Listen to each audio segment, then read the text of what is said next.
Our department would be considered something that helps with basic needs, keeping people housed, whether it's through the rent and utility piece, people that are facing eviction, who are homeless that need help with a security deposit to move into somewhere, have utilities turned off and thus compromises their lease and then would be evicted, so keeping them housed that way, or through coordinated entry, getting them a shelter bed, either at men's shelter or even another shelter in the community. And then there's the food insecurity piece, folks that need a hot meal right now, or they need a pantry meal to take back to a place, cook it and prepare that. And then clothing. It's all very much interrelated. Folks that may be sleeping in an encampment or sleeping in a shelter, trying to find a job, going out and presenting themselves in the world, need something to feel confident and comfortable meeting people and applying for jobs or whatever they're trying to do. Before shelter, you want something to eat, something to drink, just to sustain you. Then shelter, it gets cold in Cleveland, hot in the summertime. There's a better outcome if we were to get you into a stable place to stay and then work on a substance use issue or a mental health issue than if we were to try to do that with you living in a homeless encampment or in a shelter situation. So we're just trying to get a dignified place to stay and keep your belongings safe and begin to piece together your life. St. Elizabeth is a 50-bed emergency shelter for men experiencing homelessness. We take folks in overnight and they sleep here. And then during the day, we're a community center. So the folks that we serve at night, some of our shelter guests, they stay in the community center and they get hot meals, they have access to showers, they have access to the different programming that we have, and they just take advantage of whatever we have, and it's open to the community as well. We're considered what's called a low barrier shelter. We take people and meet them where they are. If someone is struggling with addiction, if someone is struggling with their mental health, if someone is struggling with any kind of issues, we take those folks and we meet them exactly where they are, as they are, and we welcome them. I love watching people succeed,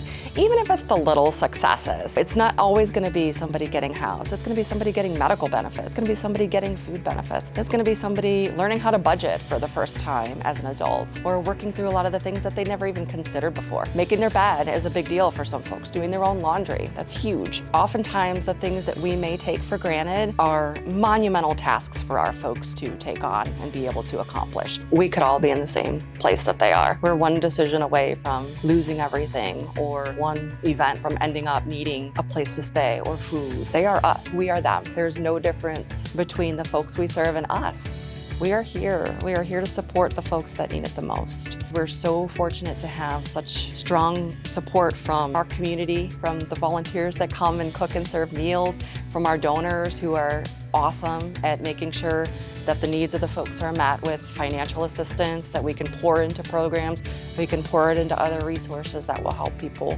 when they need it the most.